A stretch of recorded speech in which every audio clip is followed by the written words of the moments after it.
न- नमस्कार दोस्तों, मैं आपका साथी विपिन भाटी आप सभी का स्वागत करता हूं आज के अपने सेशन में, जो कि होने वाला है मेरे भाई आपका प्रोनाउन का पार्ट 4 होगा आज, है ना। If I am not wrong, आज हमारा प्रोनाउन का पार्ट 4 है ना, एक बार कंफर्म करेंगे। आज हमारा पार्ट 4 होगा।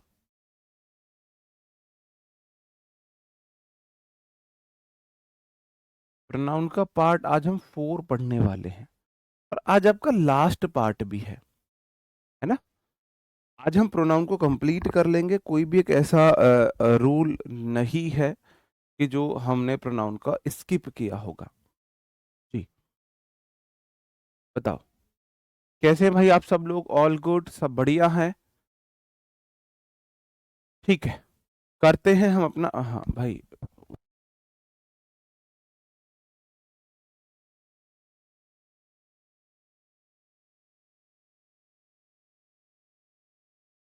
ओके जी, ठीक है, करते हैं हम अपना सेशन शुरू। प्रोनाउन में एक छोटा सा कंसेप्ट अभी आपका बचा है, रिलेटिव प्रोनाउन का। रिलेटिव प्रोनाउन का आपका एक कंसेप्ट बचा है छोटा सा, जहां से क्वेश्चन आ सकते हैं। कहाँ गया? What is relative pronoun? Last में है, ओके। हाँ, हाँ जी।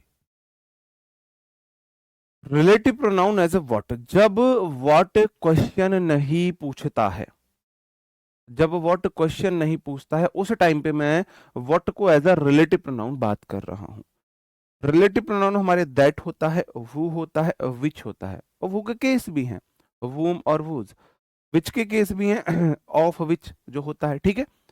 ऐसे ही हमारा व्हाट भी रिलेटिव प्रोनाउन होता है, ठीक है। चलो, व्हाट एक रिलेटिव प्रोनाउन है, लेकिन यह हु विच दैट से थोड़ा अलग होता है। क्या अलग होता है? बस इतना सा अलग होता है, इससे पहले कोई नाउन प्रोनाउन नहीं आती है। यह किसी नाउन प्रोनाउन को रिलेट नहीं कर रहा होता है, भाई इतना सा आप समझ लो। इससे पहले एंटीसीडेंट या रिलेटिव प्रोनाउन, देखो ये एंटीसीडेंट और रिलेटिव प्रोनाउन दोनों का खुद काम करता है। इससे पहले कोई एंटीसीडेंट नहीं आता है। व्हाट से पहले कोई नाउन नहीं आती है, व्हाट खुद ही नाउन को रिप्रेजेंट करता है, ठीक है। जब किसी आइडिया थिंग की बात हो तब हम रिलेटिव प्रोनाउन को व्हाट की तरह यूज करते हैं, है ना। जब हम किसी चीज की बात करें तो जो चीज जो बात हो उसके लिए हम व्हाट का इस्तेमाल करते हैं। I don't know what he want, मुझे नहीं पता व्हाट ही वांट, वह चाहता क्या है। तो जिस चीज को वो चाहता है वो मुझे नहीं पता वो क्या है। तो व्हाट में अपने आप देखो, आई डोंट नो व्हाट मतलब what think, the think that he want. I don't know what का मतलब है the think, the thing that he want. तो यहां व्हाट का मतलब है थिंक दैट। बेसिकली आपको इतना समझना है, व्हाट से पहले कोई नाउन नहीं आएगी, ठीक है। व्हाट से पहले कोई नाउन नहीं आएगी, ओके। चलो, नेक्स्ट क्वेश्चन आप ऐसे ही पहचान लोगे।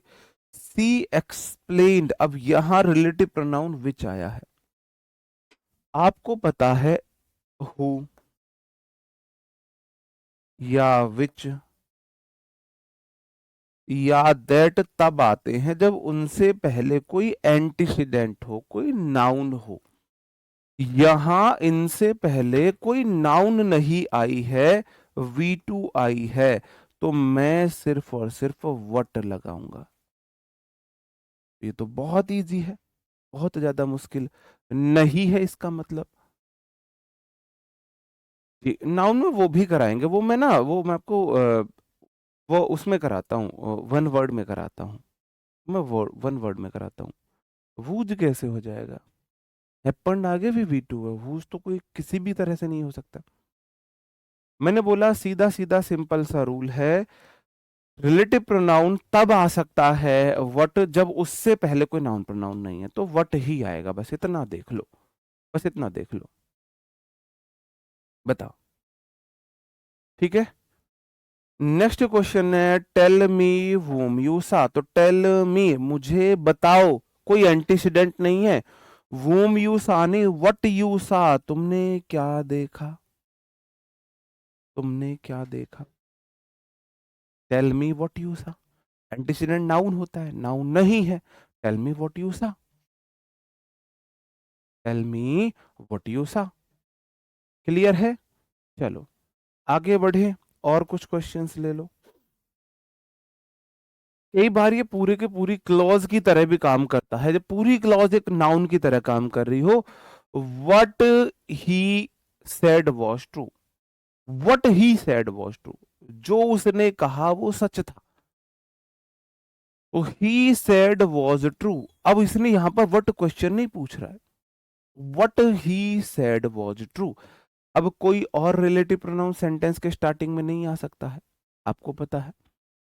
सेंटेंस के स्टार्टिंग में और कोई रिलेटिव प्रोनाउन आ ही नहीं सकता है, नहीं वो भी नहीं होगा।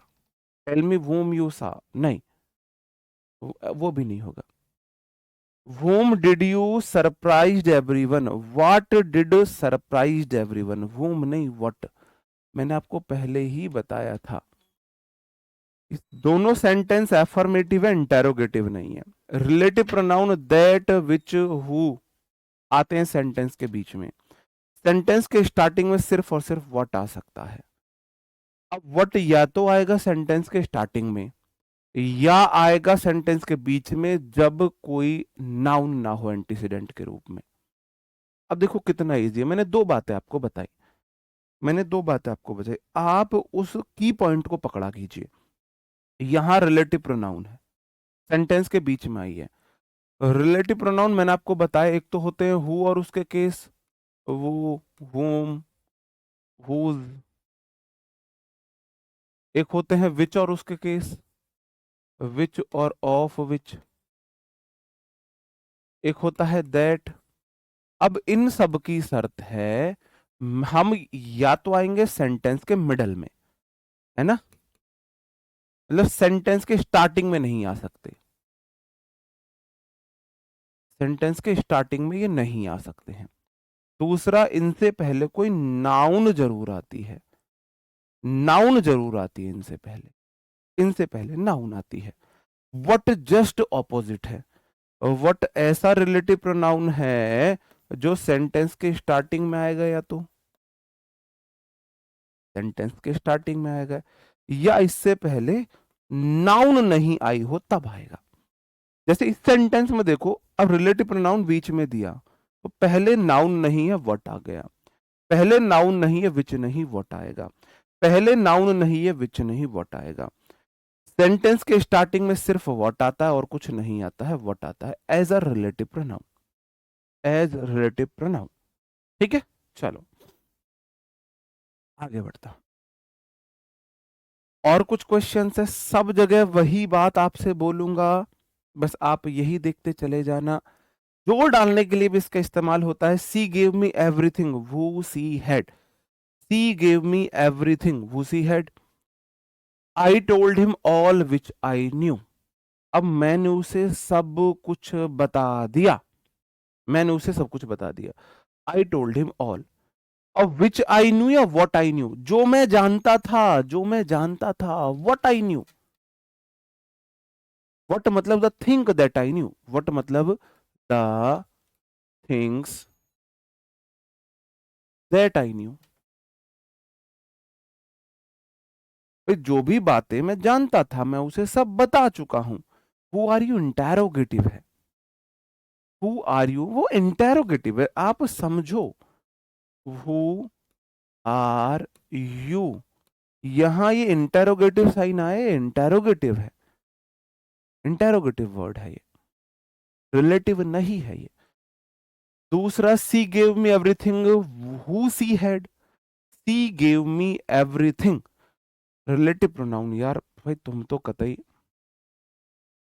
रिलेटिव प्रोनाउन का पता लगेगा जब who, whom, whose, which sentence के बीच में आए और फुल स्टॉप हो, तब हमें पता लगेगा ये रिलेटिव प्रोनाउन है। अगर सेंटेंस के स्टार्टिंग में इंटेरोगेटिव साइन हो तब ये इंटेरोगेटिव है और रिलेटिव नहीं है। सी गिव मी एवरीथिंग, उसने मुझे सब दे दिया। व्हाट सी हैड, जो उसके पास था। सिंपल सी बात है। अब यार मेरी तो जुबान टूटने वाली है, बताते बताते रिलेटिव प्रोनाउन सेंटेंस के बीच में आती है, बीच में आती है। लिसन टू व्हाट आई से, बस वही देख लो, एंटीसीडेंट नहीं है, एंटीसीडेंट नहीं है। Pay attention to what the teacher said, जो टीचर ने कहा है उसको सुनो। सिंपल सी बात है। ठीक है, चलो। बस बार बार आपको वही बात बता रहा हूं, वट जो चीज या जो बात, जो बात या जो चीज की बात हो उसके लिए वट लगाओगे, जो बात या जो चीज। जैसे पे अटेंशन, ध्यान दो, टू उस तरफ द टीचर एक्सप्लेन, जो बात टीचर ने एक्सप्लेन की है, तो जो बात के लिए वट लगाओगे। लिसन टू वट आई से, जो बात मैंने बोली है उस पर ध्यान दो। बस इतना ध्यान में समझ लो, जो बात या जो चीज के लिए वट आएगा, जो बात या जो चीज के लिए। आई टोल्ड हिम, मैंने उसे बता दिया, जो बात मैं जानता था। वट आई न्यू, जो भी बात मैं जानता था। सी गेव मी एवरीथिंग, उसने मुझे सब दे दिया। वट मतलब जो चीज सीड हैड, जो उसके पास थी। ठीक है, चलो। कुछ एग्जाम्पल्स हैं, आप मुझे करके दिखाएंगे। इजी है, बहुत इजी है। देखते हैं कर पाते हो नहीं कर पाते हो। टेल मी वाले में नाउन कहाँ है? प्रोनाउन है, टेल मी व्हाट यू से। अभी प्रोनाउन में ही आपको प्रॉब्लम होने लगी। तो प्रोनाउन ना थोड़ा सा एडवांस है, प्रोनाउन थोड़ा सा एडवांस है। जैसे आप और बाकी चीजें पढ़ोगे ना, तो प्रोनाउन के रूल आपको क्लियर हो जाएंगे। बार बार प्रोनाउन के रूल में आगे लेके आऊंगा। मैं इसलिए ऐसा बोल रहा हूं कि आपको 50% भी चीजें समझ आ रही है। बिल्कुल परेशान मत होइए, क्योंकि मैं रूल बार बार लेके आऊंगा। सबसे पहले आप बोलो सर जी, स्टार्टिंग में व्हाट आता है। दूसरी आप एक चीज देख सकते हो, he needs is proper guidance. What he needs is proper guidance, उसको जरूरत है, जिस बात की उसको जरूरत है, जो बात जो जिस बात की उसको जरूरत है वो है प्रॉपर गाइडेंस। फॉरगॉट वर्ब है, V2 है, वर्ब के बाद तो सिर्फ और सिर्फ व्हाट आता है। अगर बीच में आया है तो एंटीसीडेंट नाउन नहीं है, व्हाट आएगा। सिंपल सी बात है।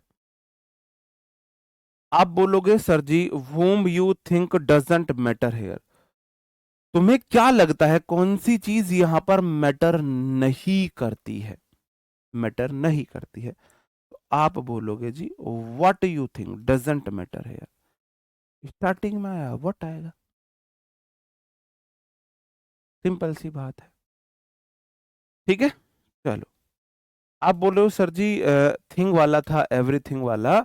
मेरे भाई अगर एंटीसीडेंट ही नहीं है, मैं बात कर रहा हूं जो बात जो चीज की, तो उसे व्हाट रिलेट करता है, तो फिर दैट वाला वो लगेगा ही नहीं रूल।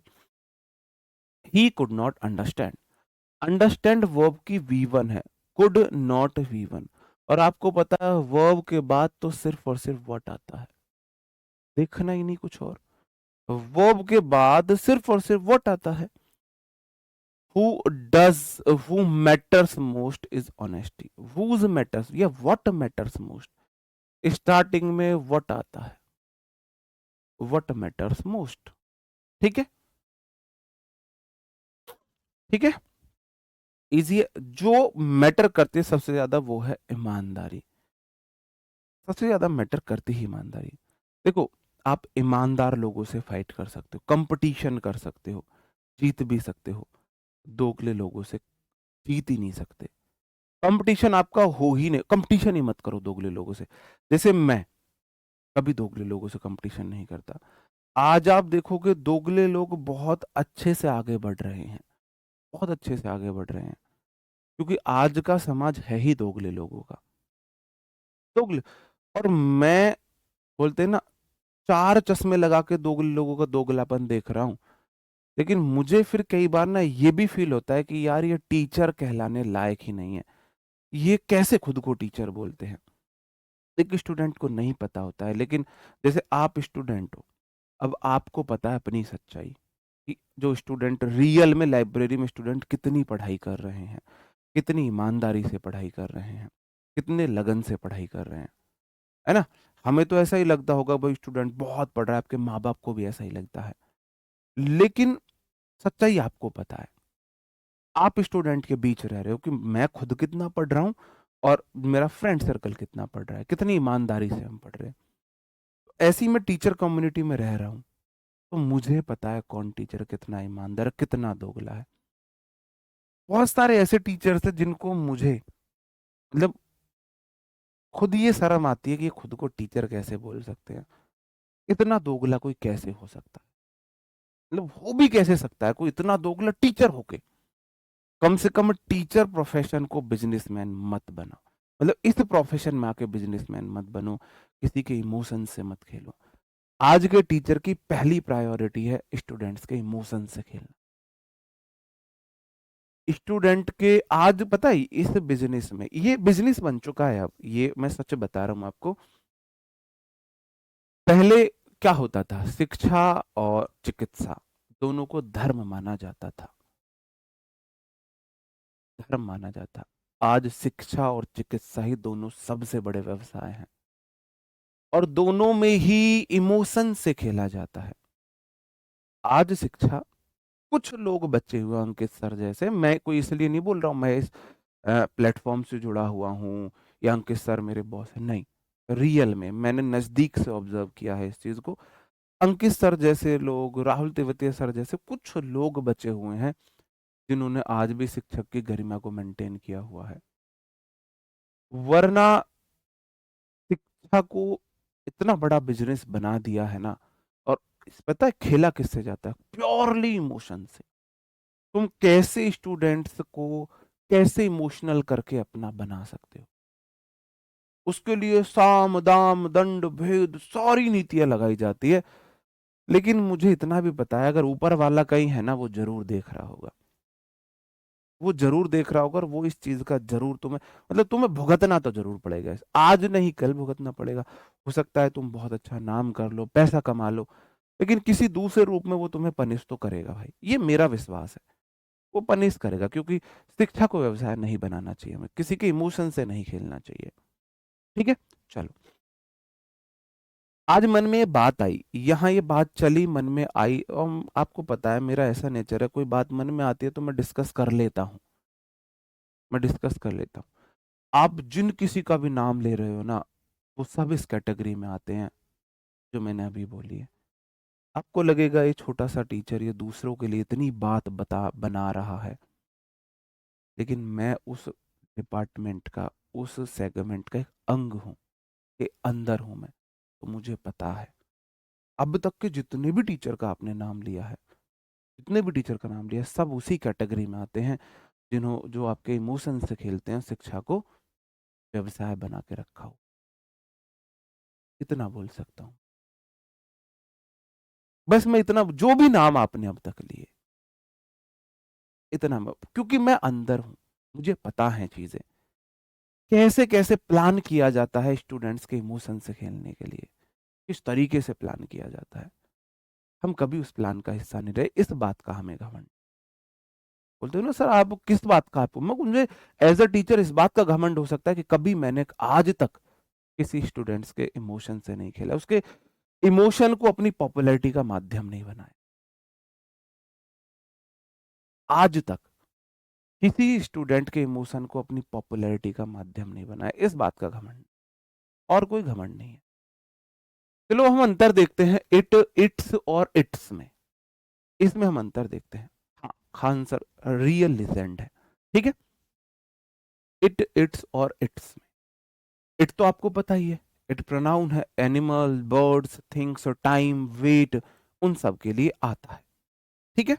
ये जो इट है, नहीं ऐसे में कौन खराब है किसी का डायरेक्ट नाम नहीं ले सकता, अच्छे हैं उनका नाम ले सकता हूं, क्योंकि बुरों का प्रचार नहीं करना चाहिए, अच्छों का प्रचार करना चाहिए, ठीक है। चलो, इट्स तो आपको पता ही है, पढ़ा रखा है मैंने। जो सबसे बड़ी प्रॉब्लम होती है वो इस इट्स और इस इट्स में होती है। ये जो इट्स है इसके तीन मीनिंग होते हैं, इट्स के तीन मीनिंग होते हैं। कौन कौन से मीनिंग? अब आपको लगेगा सर ना आप दूसरों की तरक्की से जल रहे हो, नहीं मेरे भाई। कसम से ऐसा कुछ भी नहीं। आज तक आपको कभी ऐसा लगा है कि मेरी वो इच्छा रही हो कि दूसरा क्यों तरक्की कर रहा है इतनी, मैं क्यों नहीं कर रहा? यार मुझे भगवान ने, अगर मैं बोलता हूँ एक चीज जो बहुत अच्छी दी है, वो यही दी है कि मुझे दूसरे से जलन नहीं होती। मुझे दूसरे से जलन नहीं होती। शायद एक चीज ये बहुत अच्छी दी है कि कभी कोई व्यक्ति को देख के मुझे जलन नहीं हुई आज तक। बस मैं एक ही बात बोलता हूँ, भगवान इसको भी तरक्की दे, मुझे भी दे। इसके हिस्से की, इसके मेहनत की तरक्की इसे दे, मुझे मेरे हिस्से मेरे मेहनत की तरक्की दे। मैंने शायद मेहनत कम करी होगी या ज्यादा करी होगी, उसने मेहनत कम करी होगी, ज्यादा करी होगी। ठीक है, चलो। इट्स के तीन मीनिंग होते हैं। एक मीनिंग है इट इज को शॉर्ट में बोलते हैं इट्स। एक इट वॉज को शॉर्ट में बोलते हैं इट्स। एक इट हैज को शॉर्ट में बोलते हैं इट्स। इट्स के तीन मीनिंग। इट इज को शॉर्ट में इट्स, इट वाज को शॉर्ट में इट्स, इट हैज को शॉर्ट में इट्स। शॉर्ट में बोलते हैं इन्हें। ठीक है, चलो। वही मैं आपको बोल रहा हूं, ये है इट्स द बेस्ट बुक। अब इसके कितने मीनिंग हो सकते हैं? इट्स द बेस्ट बुक का मतलब है इसके दो मीनिंग हो सकते हैं। कैसे? इट्स द बेस्ट बुक मतलब it is the best book, बिल्कुल यह सबसे अच्छी किताब है। और it was the best book, ये भी बिल्कुल ठीक है, बिल्कुल ठीक है। इट्स द बेस्ट बुक मतलब it is the best book, it was the best book, it is the best book, it was the best book. ठीक है। इट्स वेरी कोल्ड यस्टरडे, मुझे बताओ इसका मीनिंग क्या? इसका मीनिंग देखो, ये मैं अलग पेज पे लिखूंगा वरना तुम हिंट समझ जाओगे। इट्स वेरी कोल्ड यस्टरडे, ये है। अब इट्स के तो तीन मीनिंग होते हैं। क्या इसको मैं it is very cold yesterday लिख सकता हूं? क्या मैं इसे it was very cold yesterday लिख सकता हूं? क्या मैं इसे it has very cold yesterday लिख सकता हूं? बताओ कौन कौन से सही है? आप बोलोगे सर जी सेंटेंस में मुझे एक हिंट मिली, यस्टरडे। यस्टरडे वाला सेंटेंस प्रेजेंट में नहीं बन सकता है। तो ये ना तो हो सकता है it has very cold yesterday, ना हो सकता है it is very cold yesterday. इसका एक ही मीनिंग है, it was very cold yesterday, एक ही मीनिंग है। बताओ। ठीक है, चलो। यस्टरडे आ रहा है। अब it's been years since I met Rahul, सालों बीत चुके हैं जब से मैं मिला हूं। किससे? राहुल से। जब से मैं राहुल से मिला हूं। चंदन कुमार यादव। नहीं भाई, एक दो लोग आपने गलत चुने, बाकी सब सही सुने। एक दो लोग गलत चुने हैं आपने बस। अब हो सकता है मैं गलत हूं, लेकिन मैं सिस्टम का पार्ट हूं, तो मेरे गलत होने के चांसेस बहुत कम है। आप लोगों के गलत होने के चांसेस बहुत ज्यादा है। मुझे बताओ इट्स का मीनिंग क्या है? इसका मीनिंग है, क्या इट इज बीन, या इट वॉज बीन, या इट हैज बीन? बताओ क्या मीनिंग है इसका? इट्स बीन, बीन आगे लगा है। इज के बाद बीन नहीं आ सकता, वॉज के बाद बीन नहीं आ सकता, इट्स हैज के बाद बीन आ सकता है। तो यहां इसका मीनिंग है it has been years since I met Rahul. ठीक है। इट वॉज नहीं हो सकता, इट इज नहीं हो सकता, क्योंकि आगे बीन लगा हुआ है। बीन हैज के साथ आता है। चलो, इट वॉज बीन ईयर्स, नहीं, नेवर। वॉज बीन नहीं होता है, इज बीन वॉज बीन नहीं होता है, हैज बीन होता है, हैज हैव हैड के बाद बीन आता है, हैज हैव हैड के बाद बीन आता है, is am are was were के बाद बीन नहीं आता है। ठीक है, चलो फिर आप बोलोगे इसका क्या मीनिंग है, इसके तीनों मीनिंग हो सकते हैं, नहीं इसके दो मीनिंग हो सकते हैं, इट इज रेनिंग आउटसाइड और it was raining outside. It has raining नहीं हो सकता, ये भी हो सकता है, ये भी हो सकता है, इट हैज रेनिंग नहीं हो सकता। बात समझ रहे हो, क्योंकि हैज के बाद V3 आती है, वर्ब में है आईएनजी, तो इट इज हो जाएगा, इट वॉज हो जाएगा, इट हैज नहीं होगा। बिल्कुल मैं बता रहा हूं अभी कि एरर कैसे आते हैं। It's my first day at work, तो it is my first day हो सकता है, फर्स्ट डे हो सकता है, it was my first day हो सकता है, it is my first day at work, it was my first day at work. अब it has my first day नहीं हो सकता है, यहां पर it has my first day बिल्कुल नहीं हो सकता है। ठीक है, it's been a day long, अब बीन है तो ना तो इज आ सकता है ना वो जा सकता है, अब सिर्फ है जाएगा। तो इट्स के तीन meaning, it is, it was, अगर टाइम मेंशन नहीं है, जैसे यहां बाहर बारिश हो रही है, नहीं बताया आज हो रही है कल हो रही है, तो इज भी हो सकता है, वॉज भी हो सकता है। यहां मेरा वर्क पे पहला दिन है, अब नहीं बताया टाइम कि कब, तो इज भी हो सकता है, वॉज भी हो सकता है, हैज नहीं हो सकता। और अगर आगे बीन लग गया तो सिर्फ हैज होगा। ये तो हो गया, थोड़ा सा आपको ये अंतर पता चले कहां पे इज आता है, कहां पे वॉज आता है, कहां पे हैज आता है। ठीक है, चलो अब बात है जहां से क्वेश्चन पूछे जाते हैं वो इट्स का यूज कहां होता है। देखो मैं आई के एग्जांपल से कंपेयर करके बताऊंगा। आई, मी, माई होता है, और my, I subjective case, me objective case, my adjective case, mine possessive pronoun. ऐसे ही इट सब्जेक्टिव केस है, इट ही ऑब्जेक्टिव केस है, और ये इट्स है। अब ध्यान से देखना, ये वाला इट्स, ना कि ये वाला इट्स, ये वाला इट्स नहीं, इस बात को ध्यान देना। जैसे माई प्लस नाउन के बाद क्या आती है, जैसे माई प्लस नाउन के बाद क्या आता है, माई प्लस नाउन के बाद माई को नाउन चाहिए, ऐसे ही इट्स को नाउन चाहिए, और इसका ये वाला केस होता ही नहीं है। माई को तुरंत बाद नाउन चाहिए, ऐसे ही इट्स को तुरंत बाद नाउन चाहिए। अब उस बात को छोड़ दो, ये ऐसे है, हर कोई उस लेवल का बिजनेसमैन नहीं है, कोई कम है, कोई छोटा है, कोई छोटा है।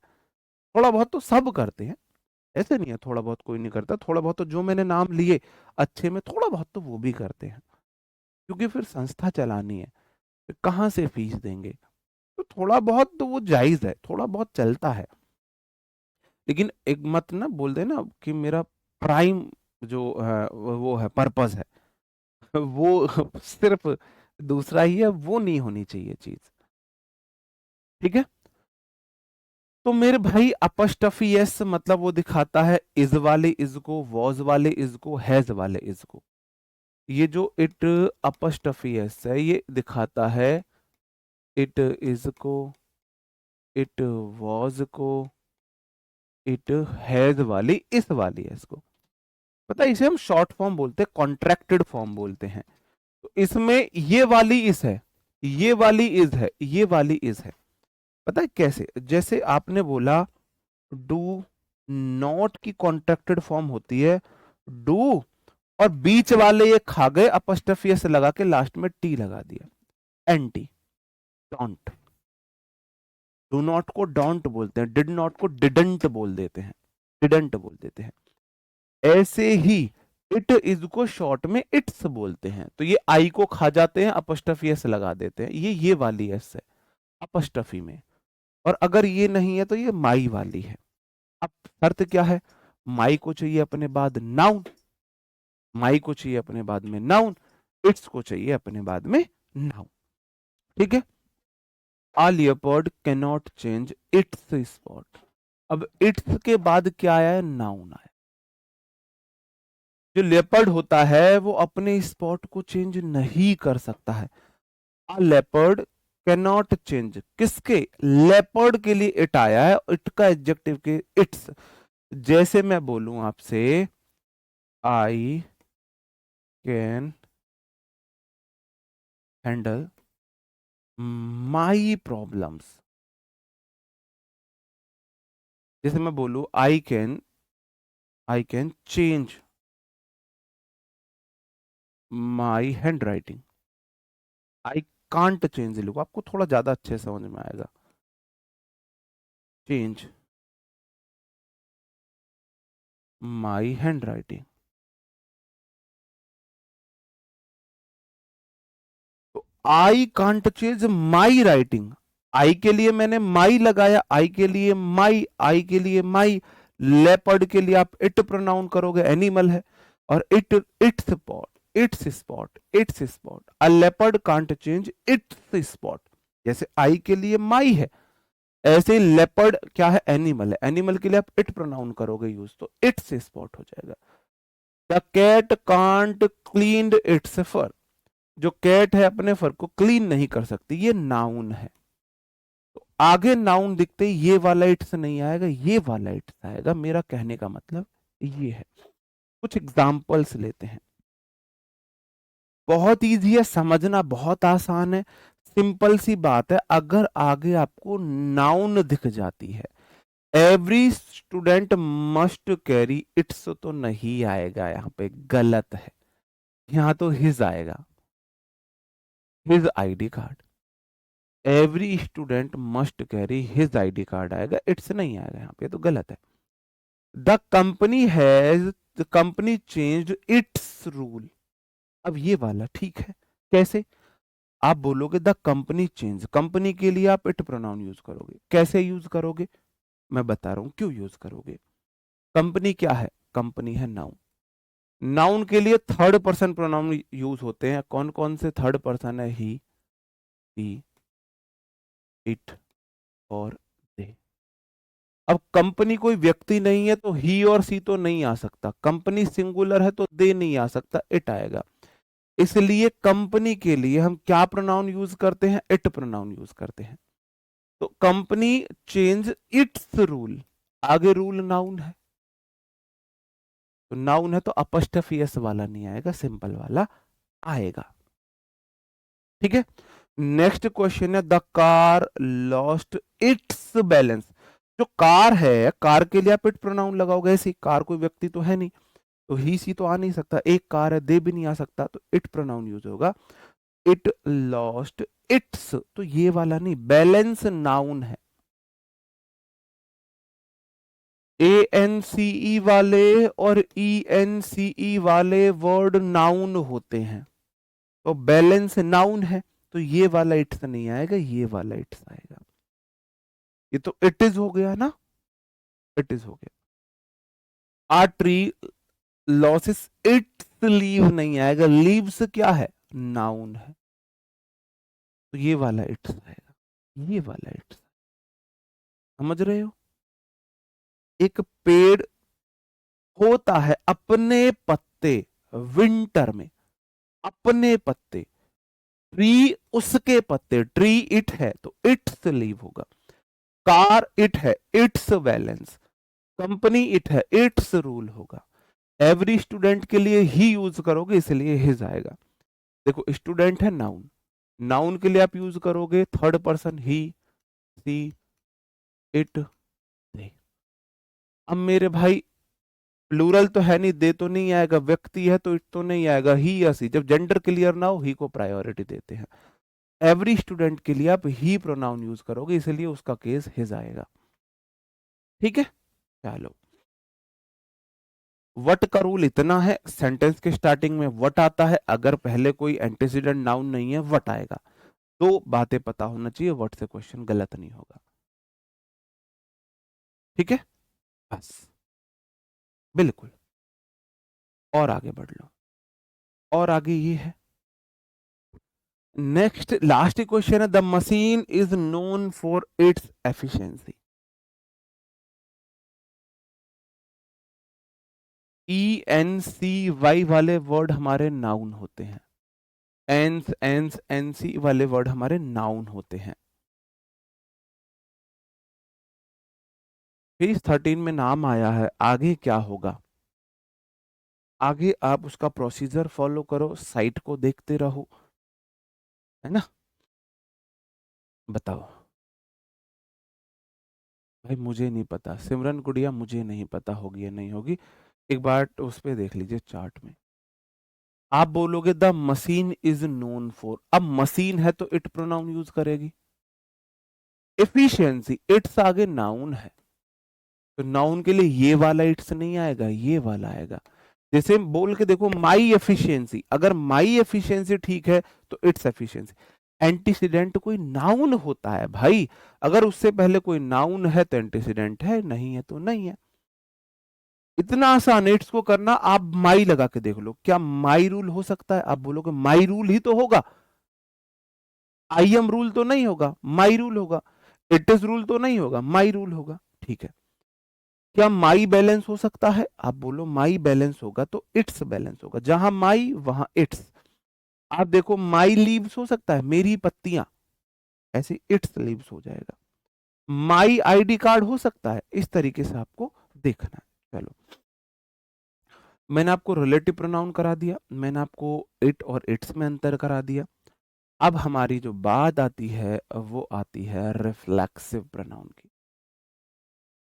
रिफ्लेक्सिव प्रोनाउन बहुत मुश्किल नहीं है। रिफ्लेक्सिव प्रोनाउन का यूज हम कब करते हैं?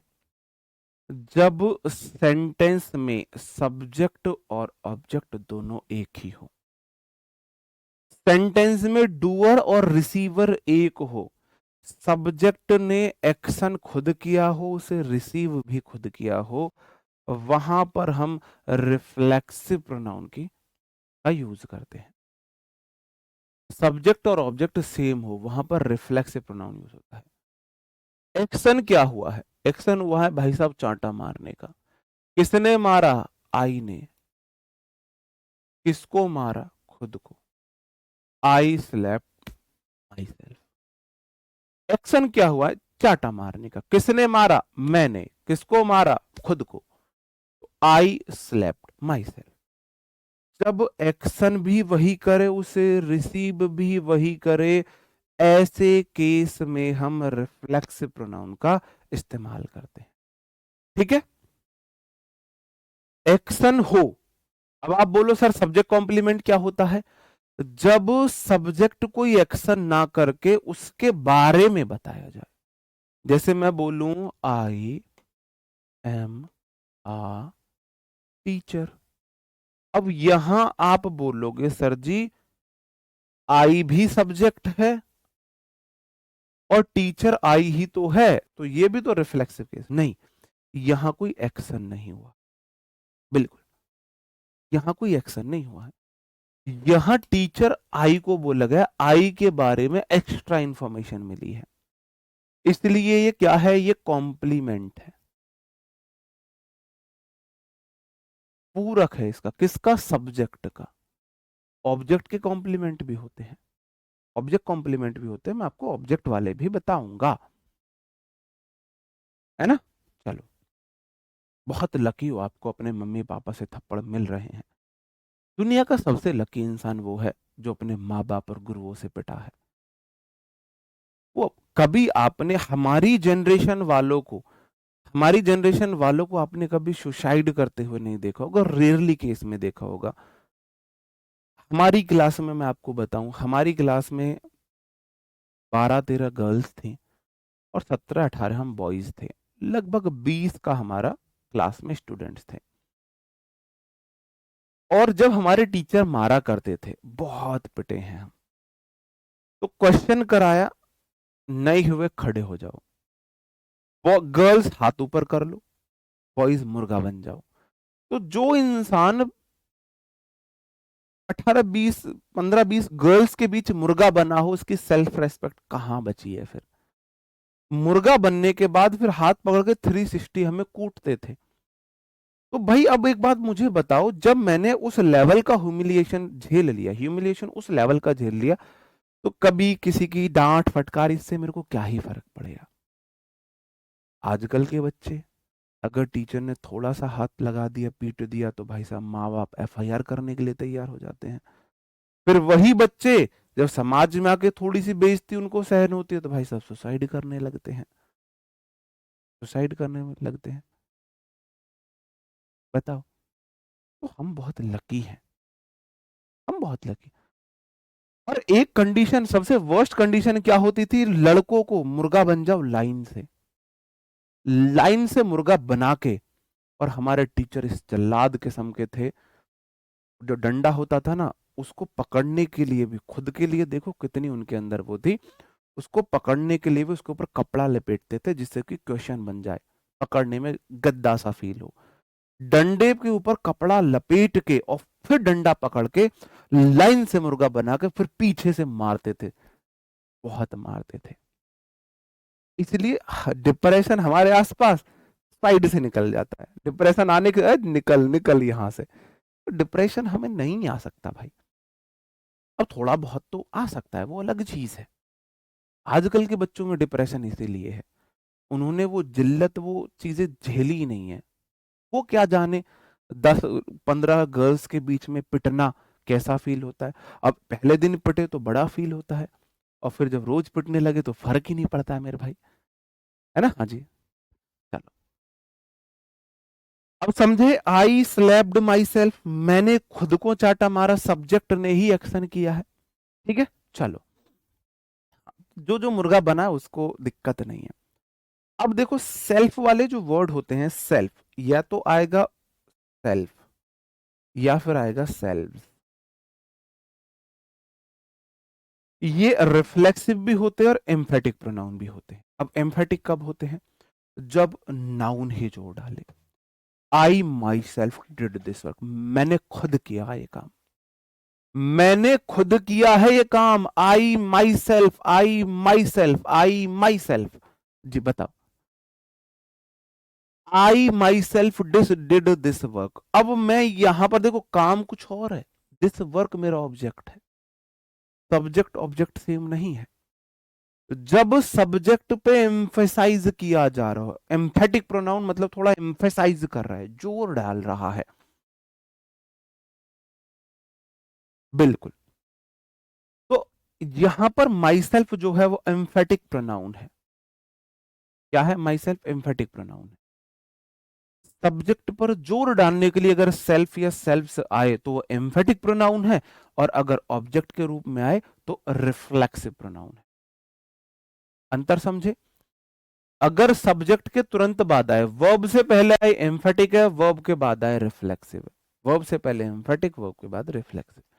तो ये तो होगी पहचान। होते कैसे हैं? आई का होता है माई सेल्फ, वी का होता है आवर सेल्फ, प्लूरल में लगता है सेल्व्स। क्या लगता है प्लूरल में? सेल्व्स लगता है, सेल्व्स। यू का होता है योर सेल्व्स, ही का होता है हिमसेल्फ, सी का होता है हर सेल्फ, इट का होता है इट सेल्व्स, और दे का होता है देम सेल्व्स। इसका योर सेल्फ भी होता है, आप योर सेल्फ ज्यादा यूज करना, योर सेल्फ। ठीक है, सिंगुलर में सेल्फ, प्लूरल में सेल्व्स। अब एक चीज का याद रखना, कभी भी किसी सेंटेंस में रिफ्लेक्सिव प्रोनाउन या एम्फेटिक प्रोनाउन आए तो उससे पहले जो नाउन आई है वो उसका आएगा, किसी और का आ ही नहीं सकता है। कुछ एग्जाम्पल से समझने की कोशिश करते हैं। Myself Rohan from India, कभी भी रिफ्लेक्सिव प्रोनाउन या एम्फेटिक प्रोनाउन सेंटेंस का सब्जेक्ट नहीं बन सकता है, इंडिविजुअल नहीं बन सकता। तो myself Rohan from India गलत है, I am Rohan from India होगा, सब्जेक्ट नहीं बनेगा। I myself will check your notebook, ये ठीक है, यहां ये एम्फेटिक प्रोनाउन है। क्यों? क्योंकि आई के बाद आया है, वर्ब से पहले आया, वर्ब से पहले आया, ऊपर वाला गलत है। अंडरस्टूड है? ही के लिए himself will look into the matter, बिल्कुल ठीक है। ही सब्जेक्ट के बाद आया और एम्फेटिक प्रोनाउन है, वर्ब से पहले आया है। I myself will check your notebook, मैं खुद तुम्हारी नोटबुक चेक करूंगा, खुद चेक करूंगा, किसी और पे नहीं करूंगा। वह खुद मैटर को देखेगा, किसी और को नहीं दिखाएगा, खुद देखेगा। बताओ। अतुल देसवाल मेरे भाई, आप मेरे को डीएम करना टेलीग्राम या इंस्टा पे, मैं आपको एक नंबर दूंगा, आप उनसे बात करना, तो आपकी प्रॉब्लम रिजॉल्व हो जाएगी। 13 दिन तक अगर बुक नहीं आई तो इट्स अ बिग प्रॉब्लम। ठीक है, चलो अब देखते हैं। अगर सेंटेंस में सब्जेक्ट खुद एक्शन रिसीव करे तो सब्जेक्ट का रिफ्लेक्सिव केस हम लेंगे। किसका? सब्जेक्ट का लेंगे। अन्य कोई ऑब्जेक्ट हो तो रिफ्लेक्सिव केस नहीं आता है, नहीं आता है। बताओ। एग्जाम में दिमाग काम नहीं करता, दिमाग तो काम करता है, आपने प्रैक्टिस कम की हुई होती है। जब आप अच्छे से प्रैक्टिस करोगे तो दिमाग काम करेगा एग्जाम में।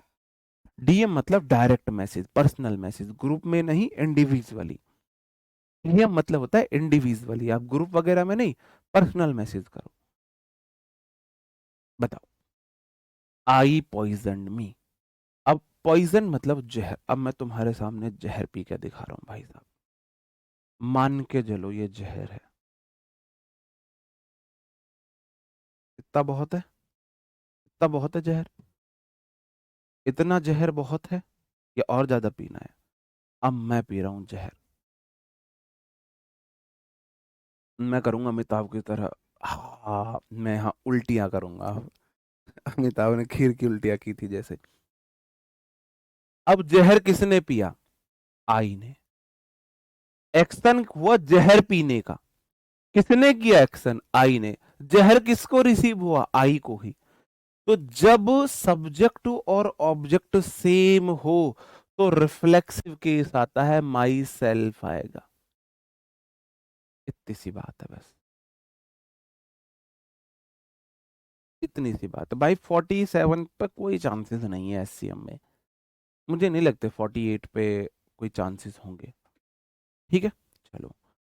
दे loved their self so much that they thought of no one else, उन्होंने इतना ज्यादा खुद को प्यार किया, उन्होंने किसी और के बारे में सोचा ही नहीं, किसी और के बारे में सोचा ही नहीं। अब मैंने बोला किसने लव किया? दे ने। किसको किया? खुद को किया। लेकिन दे का रिफ्लेक्सिव केस क्या होता है? प्रीवियस ईयर का क्वेश्चन है। दे का रिफ्लेक्सिव केस होता है देमसेल्व्स। दे का रिफ्लेक्सिव केस होता है देमसेल्व्स। एक तो आपसे क्वेश्चन पूछा जा सकता है रिफ्लेक्सिव केस गलत यूज कर दिया हो, दे का देमसेल्व्स गलत यूज कर दिया हो, तो ये पूछा जा सकता है, पूछा गया ये प्रीवियस ईयर में। Put you in my position and you will realize the problem faced in my profession. खुद को मेरी जगह रख के देखो, तुम्हें पता चलेगा इस प्रोफेशन में क्या क्या प्रॉब्लम्स है। अब पुट मतलब रखो, कौन रखेगा? तुम रखोगे। किसको रखोगे? खुद को ही रखो, ये मैं हूं। तुम खुद को रखो मेरी जगह, खुद को ही रखोगे। रखेगा कौन? तुम ही। किसको? खुद को ही। तो मेरे भाई पुट योर सेल्फ नहीं आएगा। रखने वाला कौन? तुम। रखने वाले किसको? खुद को। तो पुट योर सेल्फ होगा, पुट योर सेल्फ होगा। ठीक है। She like the diamond herself, उसने डायमंड को बहुत पसंद किया। एक्शन वर्ड डायमंड को लाइक करने का, किसने किया? सी ने ही। ठीक है। तो she like the diamond herself नहीं होगा, हर सेल्फ होगा। क्योंकि सी का जो पॉजेसिव प्रोनाउन होता है वो हर सेल्फ होता है। ठीक है, पुट माई सेल्फ, अच्छा मेरे को रख दो, नहीं, खुद को रखो। इन माई पोजीशन, मेरी जगह तुम खुद को रखोगे। ठीक है, सी का रिफ्लेक्सिव केस हर सेल्फ होता है। Every mother and every father wants to provide the best future to their children.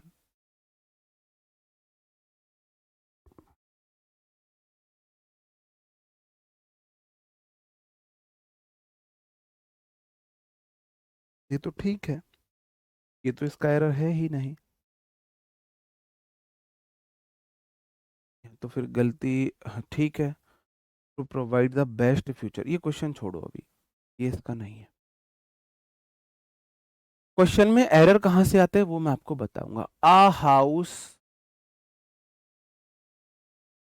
ये आई नहीं है यहाँ पर, ये टाइप, ये अच्छा ये पार्ट है, ये ए पार्ट है, ऐसे है, ऑब्लिक है, ये oblique. A house divided against itself नहीं होता, इट का रिफ्लेक्सिव केस होता है इट सेल्फ। तो मैंने बोला एक तो क्वेश्चन आपसे पूछे जाते हैं सेल्फ और सेल्फ का गलत इस्तेमाल करते, नहीं वहां सिंगुलर ही आएगा, एवरी के बाद सिंगुलर वो भी आती है। ठीक है, some people are always talking about themselves, themselves नहीं होगा, देम सेल्व्स होगा।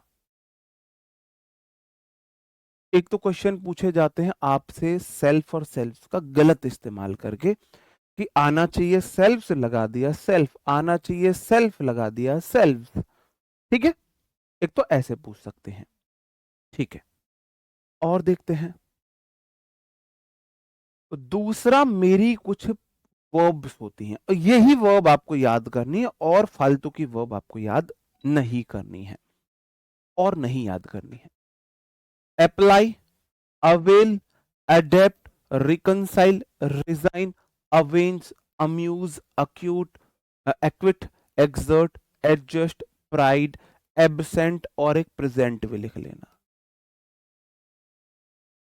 अब एबसेंट प्रेजेंट में एक सिनेरियो है कि अगर आपको दिखे is am are was were absent present, तो रिफ्लेक्सिव केस नहीं आएगा, वो मैं एग्जांपल से बता दूंगा आगे। ये मेरी ऐसी वर्ब है, ये वर्ब है ट्रांजिटिव वर्ब।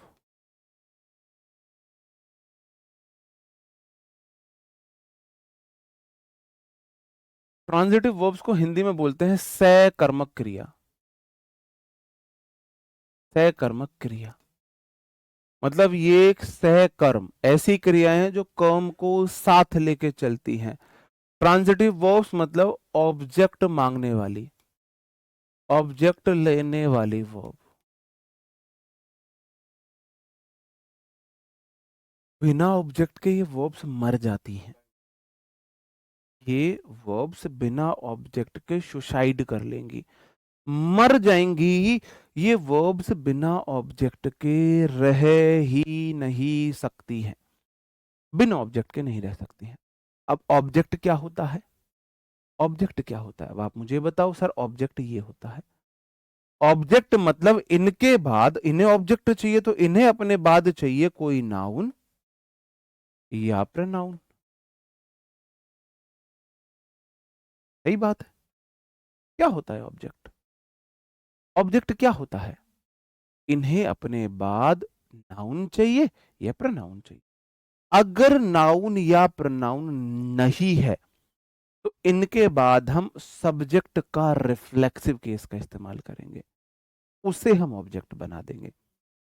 एग्जाम्पल से समझना, the officer acquitted well adverb है, ड्यूरिंग प्रेपो है, द क्राइसिस उसका ऑब्जेक्ट। क्या इस वर्ब को खुद की कोई नाउन मिली, द ऑफिसर एक्विटेड वेल, क्या इसको खुद की कोई नाउन मिली, नहीं मिली, ये गलत है। क्या करूं, सही कैसे करूं, मेरे भाई जो सब्जेक्ट है उसका रिफ्लेक्सिव केस दे दो। ऑफिसर्स प्लूरल है, इनके लिए दे प्रोनाउन यूज करेंगे, तो एक्विटेड के बाद यहां पर लिखो देम सेल्व्स। अब इनको ऑब्जेक्ट मिल गया, इतनी सी बात है। बहुत मुश्किल तो नहीं है, बहुत मुश्किल तो नहीं है। और एग्जाम्पल से समझो, सी सब्जेक्ट है, हैज रिकंसाइल्ड मेरी वो वर्ब है जिसको अपने बाद ऑब्जेक्ट चाहिए, लेकिन यहां तो टू प्रेपो लगा दी। द डिमांड्स तो इस प्रेपो के ऑब्जेक्ट हो गए, ये बिना ऑब्जेक्ट के रह गई। ये बोला मैं मर जाऊंगी बिना ऑब्जेक्ट के, मुझे ऑब्जेक्ट चाहिए ही चाहिए। अब चूंकि सेंटेंस में ऑब्जेक्ट नहीं है तो ये गलत है। इसे सही करने के लिए इस वर्ब के बाद ऑब्जेक्ट देना पड़ेगा। क्या दें? सब्जेक्ट का रिफ्लेक्सिव केस, सी का रिफ्लेक्सिव केस होगा हर सेल्फ। ये ऐसे है, बहुत सिंपल एग्जांपल समझाऊं। I enjoyed, I enjoyed in the party, और आई एंजॉयड द पार्टी।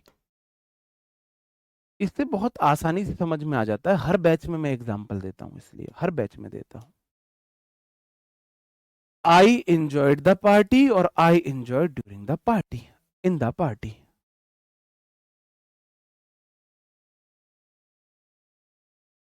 सही कहते हैं। इंग्लिश एक लैंग्वेज है, लैंग्वेज में कभी आप परफेक्ट नहीं हो सकते, कहीं थोड़ी बहुत कमी हमेशा रहेगी।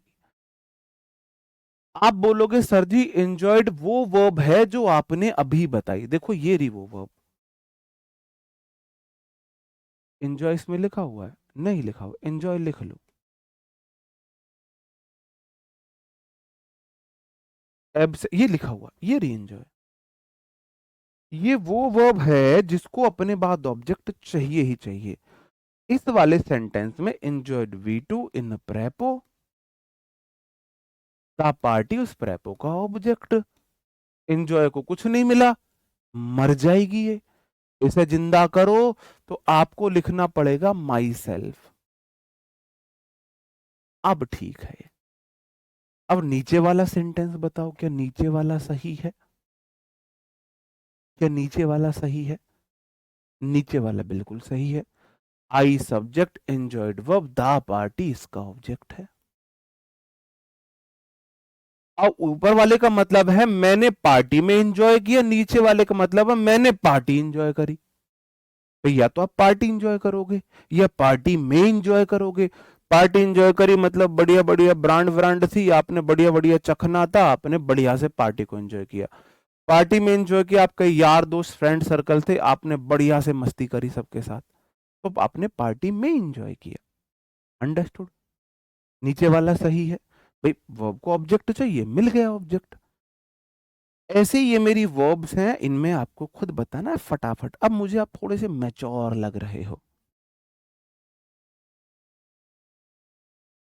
बिना इतना दिमाग लगाए काम नहीं चला है।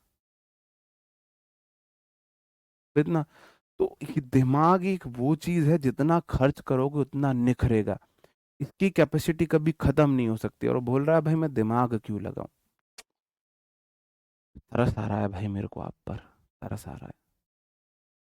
एक बात बताओ, मुझे जो इंग्लिश आती थी मैंने आप लोगों को पढ़ाई बताई, उससे मेरी इंग्लिश वीक हुई या और अच्छी हुई? उससे मेरी इंग्लिश और अच्छी हुई। तो मैंने इंग्लिश में दिमाग लगाया तो मेरा दिमाग निखरा इंग्लिश में, शार्प हुआ मेरा माइंड। तो दिमाग लगाया करो यार, किस लिए है ये? द स्टूडेंट एक्सर्ट, एक्सर्ट क्या है मेरे भाई? एक ऐसी वर्ब है स्टूडेंट्स करना जिसको अपना ऑब्जेक्ट चाहिए। आप बोलोगे जी themselves लगा दो, ठीक है, स्टूडेंट्स कर दिया मैंने प्लूरल, themselves हो जाएगा।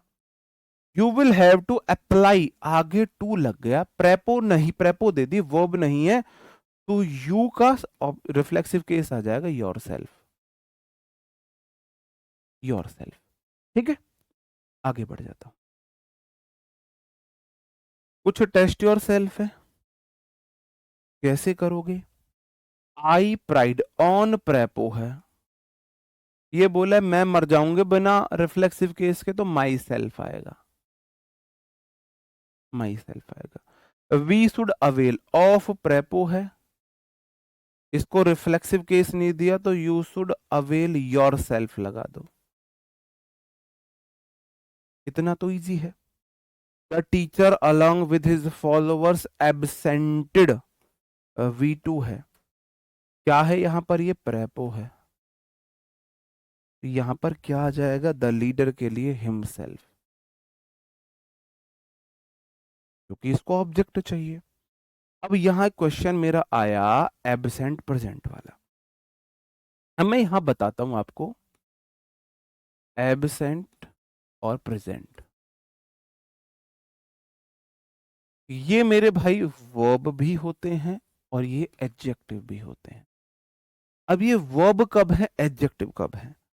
अब मैंने बोला is, am, are, was, were, plus हो प्रेजेंट या एबसेंट, तो यहां वाले is, am, are, was, were के बाद एबसेंट प्रेजेंट मेरे एडजेक्टिव होते हैं। क्या होते हैं, एडजेक्टिव होते हैं, क्योंकि he is present, he was present, she is present, she is absent, she was absent. अगर मैं बोलूं मुझे बताओ क्या ये सही है गलत है, ही इज प्रेजेंट, या मैंने बोला सी वॉज एबसेंट, अगर ये वर्ब होते तो इजएमआर वॉज वर के बाद आपको पता है क्या आता है, इजएमआर वॉज वर के बाद V1 तो नहीं आ सकती, या तो प्रेजेंटेड होता या प्रेजेंटिंग होता, या एबसेंटेड होता या एबसेंटिंग होता। इसका मतलब यहां वाला ये V1 नहीं है, ये V1 नहीं है, ये एडजेक्टिव है, वह प्रेजेंट है। सी के ही के बारे में बता रहा है, सी के बारे में बता रहा है वह उपस्थित है या नहीं है। इजएमआर वॉज वर के बाद एबसेंट प्रेजेंट एडजेक्टिव होते हैं, अगर कहीं प्रेजेंटेड एबसेंटेड आ गया या प्रेजेंटेड आ गया तो फिर मेरे भाई ये V2 है, तो ये वर्ब है। ये देख लो इजएमआर वॉज वर्ब के बाद ही ये एडजेक्टिव है, वरना ये वर्ब है।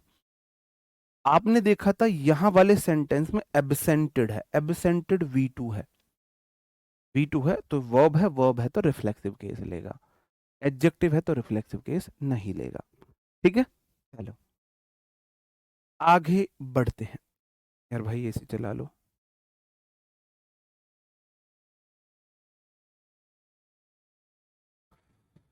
मसले नहीं, मुश्किल हो गया। कहां पे हिमसेल्फ, कहां पे देमसेल्फ क्यों नहीं आया? मुझे जो लग रहा है, मुझे पता है आपको डाउट कहाँ आया होगा। देखो आप हमारे स्टूडेंट हो, एक टीचर स्टूडेंट को 15-20 दिन में समझ जाता है। आप बोल रहे हो सर यहाँ पे हिमसेल्फ क्यों आया है ना, द जो लीडर है ना ये सिंगुलर है, ये मेरा सब्जेक्ट है, ये तो प्रेपो है, ये तो उसके ऑब्जेक्ट है, और रिफ्लेक्सिव के सब्जेक्ट का आएगा, और ये बात आपको क्लियर समझ आएगी सब्जेक्ट वर्ब एग्रीमेंट में। आज डलवा दूंगा मैं, आज नाउन की डलवा दूंगा वर्कशीट और फिर प्रोनाउन की। इसका मैं सॉल्यूशन नहीं कराऊंगा, जो नाउन प्रोनाउन की वर्कशीट में डलवाऊंगा इसका सॉल्यूशन नहीं कराऊंगा, इसका सॉल्यूशन मैं ऑलरेडी करा चुका हूं यूट्यूब पर। आपको सिर्फ डालना है Vipin Bhati sir noun worksheet, Vipin Bhati sir pronoun worksheet, सिर्फ यूट्यूब पर इतना डालोगे आपको मिल जाएंगे सॉल्यूशन। मैं जो प्रैक्टिस कराऊंगा वो एडिक्विटी बेस्ड नए क्वेश्चंस की कराऊंगा, ये सिर्फ आपकी प्रैक्टिस के लिए है।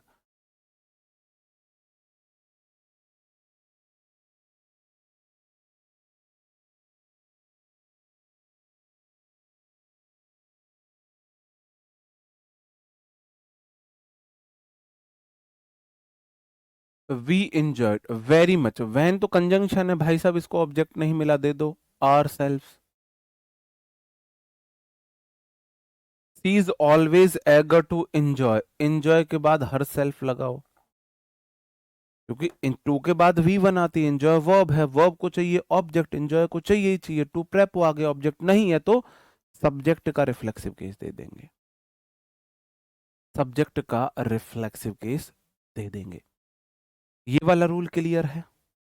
क्या आपको ये वाला रूल क्लियर है कि रिफ्लेक्सिव प्रोनाउन जब सब्जेक्ट ही एक्शन को रिसीव करे, एम्फेटिक हो जाएगी जब सब्जेक्ट पर जोर डाला जाए। कुछ मेरी वर्ब्स हैं, उनको ऑब्जेक्ट चाहिए ही चाहिए, दिया है तो ठीक है, नहीं दिया है तो हम रिफ्लेक्सिव केस दे देंगे। अब बेसिकली ये है कुछ मेरी वर्ब्स कि बस देख लो, अब तो यहां से क्वेश्चन नहीं पूछा जाता, अब नहीं पूछा जाता, पहले पूछा जाता था। ये मेरी इंट्रांजिटिव वर्ब है।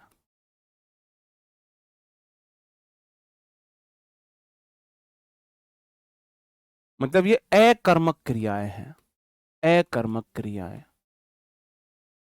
मतलब कि इन्हें ऑब्जेक्ट नहीं चाहिए, इनको ऑब्जेक्ट नहीं चाहिए, इन्हें ऑब्जेक्ट नहीं चाहिए।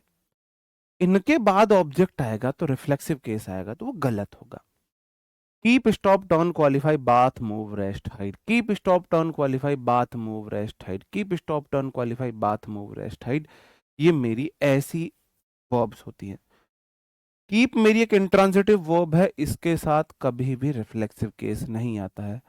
हाइड मेरी एक का इंट्रांजिटिव वर्ब है, इसके बाद रिफ्लेक्सिव केस नहीं आता है। मेरे साथ बोलो 11 बार, 11 बार बोलो, 11 टाइम्स आपको मेरे साथ बोलना होगा।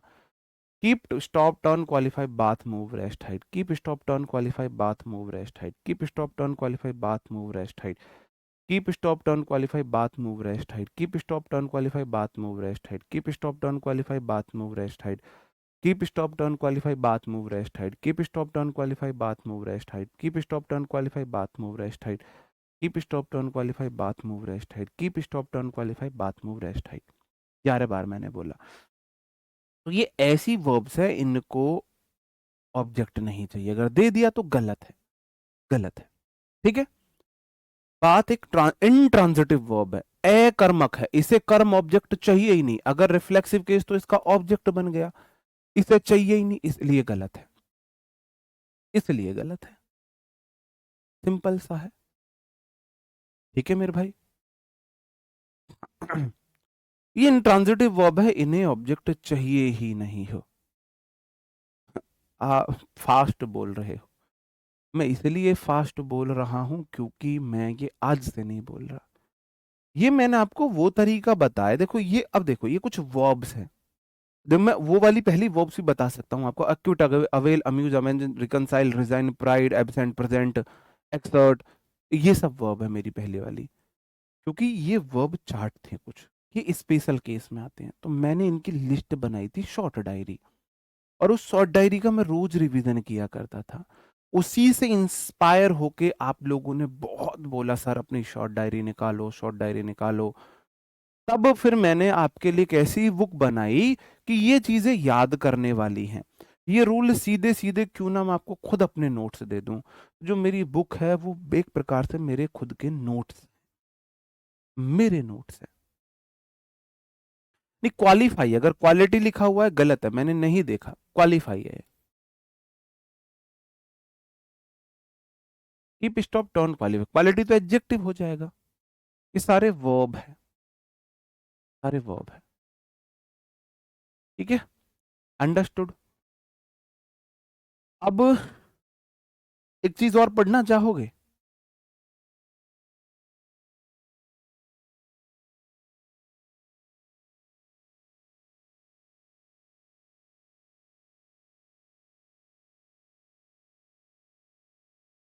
अब इससे रिलेटेड एक एक्सेप्शन भी एग्जाम में आया था।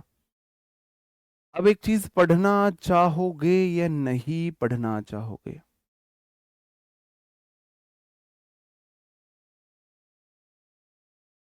इंडेफिनिट प्रोनाउन थोड़ा सा मैं वैसे तो पढ़ा रहा था, लेकिन उस दिन फिर मैंने बोल दिया कि चलो सब्जेक्ट वर्ब एग्रीमेंट में पढ़ेंगे, थोड़ा सा पढ़ लो आज, आज थोड़ा सा पढ़ लो, सब्जेक्ट वर्ब एग्रीमेंट में भी पढ़ाऊंगा, जो वहां वाले रूल है वो वहां पढ़ा दूंगा।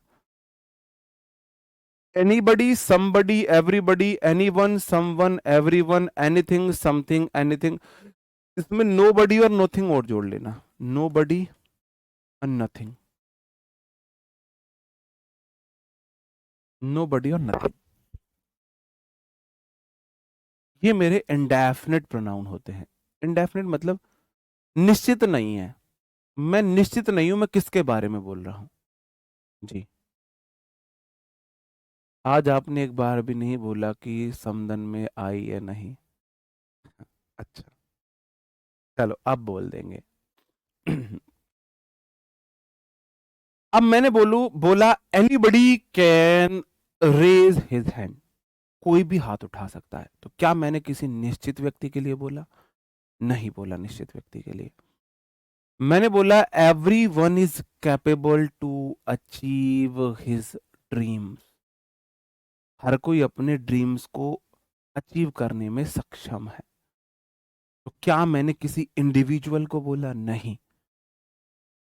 तो जब मैंने इंडिविजुअल की बात नहीं करी है तो ये इंडेफिनिट प्रोनाउन होते हैं।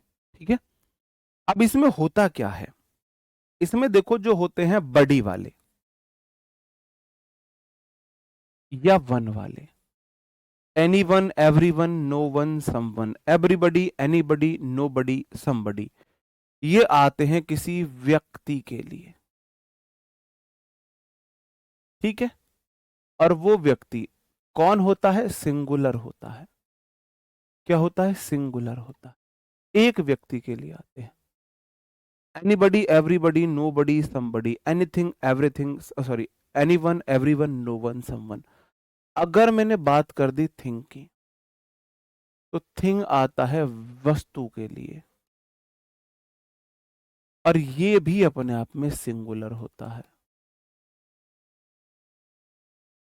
अब बात मेरी ये है गरीब एडजेक्टिव, गरीब प्रोनाउन है ये। जैसे मैं, मेरे पास भगवान के दिया हुआ सब कुछ है, जो एक इंसान को हैप्पी लाइफ, हैप्पीली लिव करने के लिए चाहिए, वो मेरे पास भगवान ने सब कुछ दिया हुआ है। मैं गरीब नहीं हूं, हाथ पैर सही सलामत है। पहले बहुत बीमार रहता था, अब धीरे धीरे वो भी ठीक होने लगा हूँ, साइटिका भी ठीक होने लगा है, बहुत हद तक ठीक है। तो मैं कोई गरीब नहीं हूँ। गरीब वही है, मुझे आज तक जो सबसे बेस्ट बात लगी, वो राजपाल यादव जी की एक बात लगी, उनसे किसी ने बोल दिया कि सर अब कैसा फील होता है, अब आपका समय थोड़ा सा खराब चला गया। समय खराब? किसने बोला मेरा समय खराब? मैं यहाँ बैठा हुआ हूँ, आपके सामने बात कर रहा हूँ, मेरी जुबान चल रही है, मेरा हाथ पैर चल रहे हैं, मैं आंखों से देख पा रहा हूँ, इसको आप समय खराब बोलते हो? समय खराब उनका होता है साहब, जो व्यक्ति बोल नहीं पाता है, लकवा मार गया है, जुबान नहीं चल रही है, पूरा बॉडी पैरालाइज हो चुकी है, हार्ट फेल हो गया है, किडनी खराब हो गई है, कैंसर हो गया है, एक्सीडेंट में हाथ पैर कट चुके हैं, उनका होता है समय खराब। अगर मेरी पूरी बॉडी फिट है, किस बात का मेरा समय खराब है? वो ना, उसने मुझे अंदर तक, पहले मैं थोड़ा बहुत सोच लिया करता था कि यार नहीं ऐसा हो, ये वो, शायद हम इतने लकी पर्सन नहीं है, ये वो, उस उसको देखने के बाद मेरा एकदम से मतलब थॉट प्रोसेस ही बदल गया है। अब मैं अपने आप को बहुत लकी मानता हूँ, बहुत बहुत अच्छा समय चल रहा है मेरा, आप लोगों को भी यही मानना चाहिए। अगर आप इस सक्षम हो कि आप एक फोन में एक गवर्नमेंट जॉब की तैयारी कर सकते हो, शाम के टाइम खाना बेशक रूखा मिले, मिल पा रहा है, आपकी जुबान सही चल पा रही है, बोल पा रहे हो, आप आंखों से देख पा रहे हो, हाथों से काम कर पा रहे हो, पैरों से चल पा रहे हो, आपसे लकी कोई है ही नहीं, आपका समय खराब हो ही नहीं सकता, है ना? हाँ जी, ठीक है। अब ये बात यहां तक कैसे आई? ये बात यहां तक इसलिए आई, गरीब अमीरी से आई। तो मेरे भाई ये गरीब प्रोनाउन है। अब देखो कैसे है ये गरीब प्रोनाउन, ये केस उधार लेते हैं। आई एक प्रोनाउन है, इसका ऑब्जेक्टिव केस मी हो गया, एडजेक्टिव केस माई हो गया, पजेसिव प्रोनाउन माइन हो गया, रिफ्लेक्सिव प्रोनाउन माई सेल्फ हो गया। हो गया कि नहीं हो गया? हो गया। अब मुझे बताओ कि एवरीबडी, ये भी एक प्रोनाउन है। अब भाई साहब ये तो सब्जेक्टिव ऑब्जेक्टिव केस हो गए, इसका एडजेक्टिव केस क्या है, रिफ्लेक्सिव केस क्या है, पजेसिव प्रोनाउन क्या है? बताओ क्या है इसका? दिख तो पा रहा है, कम दिख पा रहा है, तब भी बहुत लकी हो, बहुत लकी हो। कभी ये इमेजिन करके देखो, जिनको कम दिख पा रहा है, आधे घंटे के लिए आंखों पे पट्टी बांध के देखो। जो पैर से थोड़े से प्रॉब्लम है चलने में, 1 घंटे के लिए अपने पैर को ऊपर बांध के एक पैर पे चल के देखो। जिनको थोड़ा कम दिख पा रहा है वो अपनी आंखों पे पट्टी बांध के बिल्कुल ब्लाइंड आधे घंटे के लिए होके देखो, तो आपको पता लग जाएगा आप कितने लकी हो। जो थोड़ा सा हकला के बोलते हैं, वो आधे घंटे के लिए अपनी जीभ को बंद करके बोल के देखो, बिना जीभ के बोल के देखो, तो आपको पता लगेगा आप कितने लकी हो। पता लगेगा आप कितने लकी हो। नहीं, ऐसा नहीं है। अविनाश गुप्ता जी, मैं इस बात से एग्री नहीं करता हूं। गरीबी आपको सब कुछ सिखाती है। गरीबी आपको इस समाज का रियलिटी चेक देता है। रियलिटी चेक देती है गरीबी। बुरा वक्त बहुत जरूरी है। जिसने लाइफ में बुरा वक्त नहीं देखा ना, वो बहुत अनलकी है। बहुत अनलकी है। बहुत ज्यादा अनलकी है। लकी वही है जिसने लाइफ में बुरा वक्त देखा है। हाँ जी, चलो। अब एवरीबडी के पास अपने केस है नहीं है। अब मैंने बोला आई डू माई वर्क, मैं अपना काम कर रहा हूं, तो आई को तो मैंने माई दे दिया। अब मैंने बोला everybody does should, I should do बोल दूं, शुड डू माई वर्क, मुझे अपना काम करना चाहिए। एवरीबडी शुड डू, अब मैं क्या करूं?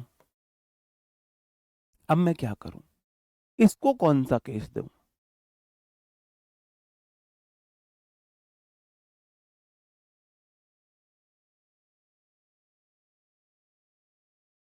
इसको मैं किसका केस दूं? बताओ। बहुत बढ़िया कविता जी, सिस्टर, बहुत बढ़िया, अच्छी बात है। थैंक यू बोला करो भगवान को अगर उसने आपको बुरा वक्त दिया। हमने तो बहुत देखा है, तुम बिलीव नहीं करोगे इतना बुरा वक्त हमने देखा है। जो अपने आप में यहाँ पर आप ये बोल रहे हो ना, सर मेरी बराबर आपने बुरा वक्त नहीं देखा होगा, मैं उनसे बता सकता हूँ, उनसे बात करके बोल सकता हूँ कि शायद मैंने आपसे भी ज्यादा बुरा वक्त देखा हो, और उसके लिए मैं थैंकफुल हूँ आज भी। उसी ने मुझे सब कुछ सिखाया है। बताओ। चलो, मेरे भाई, मैं इसके पास अपने केस नहीं होते हैं, ये केस लेते हैं ही से उधार। बात ऐसे है, बस आपको ये मैं समझाने वाला था कि बस मुझे आपको ये समझाना था, बड़ी और वन वाले सिंगुलर ह्यूमन बीइंग के लिए आते हैं, सिंगुलर होते हैं। अगर मुझे इनके केस चाहिए तो केस हमेशा उधार देता है third person, he she it और दे, केस उधार देता है ये। भाई I we first person, you second person, बाकी सब थर्ड पर्सन है, तो इसका मतलब इंडेफिनिट प्रोनाउन थर्ड पर्सन है। बताओ अब ये कौन से पर्सन है? कहां गई भाई वो? रुको, ये कौन से पर्सन है?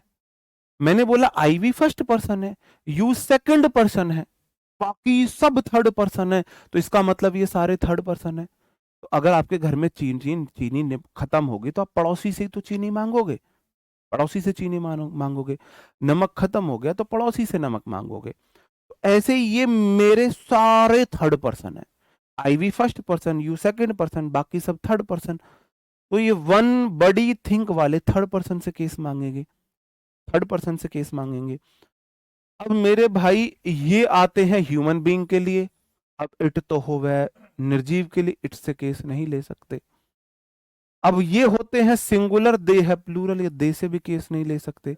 अब ये किससे केस लेंगे? किससे केस लेंगे? बताओ आप मुझे। ये मेरे भाई ही या सी से केस लेंगे। लेकिन everybody, anybody, nobody, somebody, everyone, anyone, no one, someone, पता चल रहा है लड़की है लड़का, जेंडर क्लियर नहीं है। तो आपको लगता है ग्रामर अंग्रेजों की है, वहां भी पुरुष प्रधानता चलती है। जब जेंडर क्लियर ना हो, मैं प्रायोरिटी मेल को दूंगा, प्रायोरिटी मेल को दूंगा। तो मेरे भाई बडी और वन ही से केस उधार लेते हैं। अब वही सोचो, थिंग जो होता है, अब थिंग वस्तु के लिए आता है, ही व्यक्ति के लिए आता है, सी व्यक्ति के लिए आता है, तो ये तो अब नहीं आ सकते। अगर मैं थिंग की बात करूं, ये आ गया बड़ी वाला केस। अब मैं थिंग की बात करता हूं, मेरे पास वही ऑप्शन है, ही, सी, इट और दे, यही मेरे पास ऑप्शन है। पहली बात, थिंग है सिंगुलर, तो दे तो नहीं आएगा। दूसरी बात ये है नॉन लिविंग बीइंग, तो ना ही आएगा ना सी आएगा। तो थिंग अपने केस उधार लेता है इट से, थिंग अपने केस इट से उधार लेगा। अब इट से उधार लेने का मेरा मतलब है, जब भी आपको एवरीथिंग दिख जाए उसके ऊपर इट लिख दो। इट वॉज इन, तो देयर नहीं होगा, पजेसिव केस इट्स का आएगा, it's proper place, wasn't it, previous year का क्वेश्चन। प्रॉपर प्लेस नाउन है तो इट्स आएगा, देयर नहीं आएगा। सब्जेक्ट है एवरीथिंग, एवरीथिंग केस लेगा इट से उधार, तो it was in its place होगा। ऐसा आपको करना है। Now it has finally drawn upon that one should, अब ये वन वाला आ गया, ये तो आपको फिर अब मेरे को ये सब्जेक्ट वर्ब एग्रीमेंट में ही पढ़ाना पड़ेगा। बस यहाँ पर मैंने थोड़ा सा आपको हिंट दे दिया है। जैसे मैंने बोला every one should respect, every one के लिए आप ही लिखोगे, तो ही के लिए तो हिज बिल्कुल ठीक है, हिज बिल्कुल ठीक है। एवरीथिंग के लिए इट लिख दो, इट के लिए हिज गलत है, इट्स लिखो। ऐसे है बात। बस आज टाइम हो गया, मैं स्पेशल क्लास तो लगाऊंगा नहीं 15-20 मिनट के कंसेप्ट के लिए, और मैं इसे चाहता भी सब्जेक्ट वर्ब एग्रीमेंट में ही पढ़ाना चाहता था, तो मैं बाकी का इसे सब्जेक्ट वर्ब एग्रीमेंट में पढ़ाऊंगा। ठीक है, हाँ, वन वाला भी वहीं पढ़ाऊंगा। उम्मीद करता हूँ मेरे भाई आपको सेशन पसंद आया होगा, अच्छा लगा होगा। मेरी कोई बात बुरी लगी हो तो उसके लिए सॉरी है। अब मंडे होगा हमारा सेशन, मतलब बोलते हैं ना बिल्कुल फाड़ू क्लास, फाड़ू चैप्टर चलने वाला है Monday, subject verb agreement.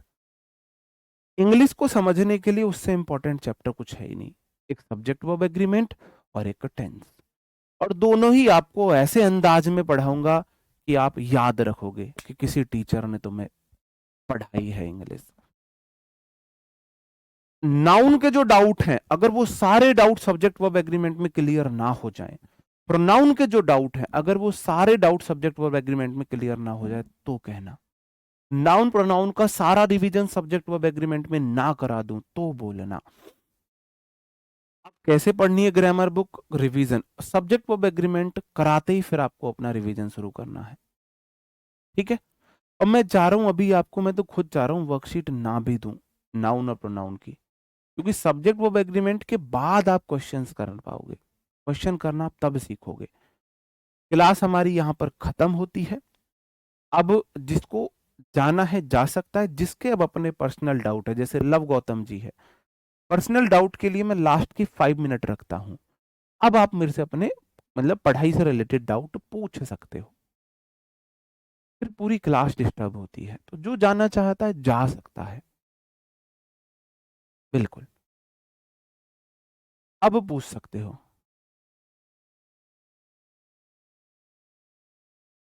Telegram पर वर्कशीट में डालूंगा, मैं जैसे नाउन की दे दूंगा, कुछ क्वेश्चन से नहीं हो पाएंगे आपसे नाउन के, पहले ही बता रहा हूं, नाउन के क्वेश्चन आपसे नहीं हो पाएंगे कुछ, तो बिल्कुल परेशान नहीं होना है, सब्जेक्ट वर्ब एग्रीमेंट के बाद वो भी होने लगेंगे। बताओ, और बताओ। भाई मेरे अकॉर्डिंग तो खरीदना चाहिए, बाकी आपकी मर्जी है।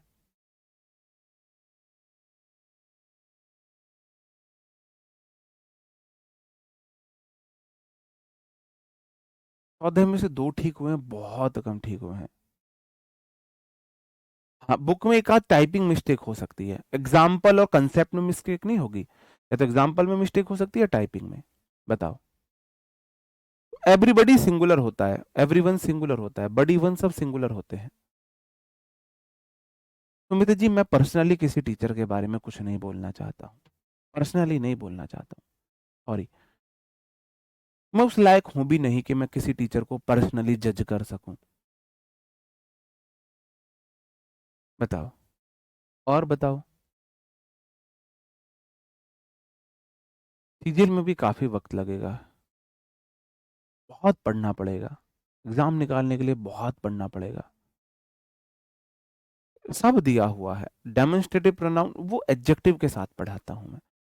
अपना अपना पढ़ाने का तरीका होता है। मैं डेमोन्स्ट्रेटिव वर्ड्स एडजेक्टिव के साथ पढ़ाता हूँ। प्रेशर सिर्फ क्लास ले, नोट्स बनाए, जो टीचर बोले उसे फॉलो करें, जो भी टीचर बोले उसे फॉलो करें। हैंड रिटन नोट्स आपके पीडीएफ में ही होते हैं, क्लास के बराबर में अटैच होते हैं। मैं अपने सब्जेक्ट का क्विज अपने टेलीग्राम चैनल पर दे रहा हूं, बाकी का मुझे नहीं पता है।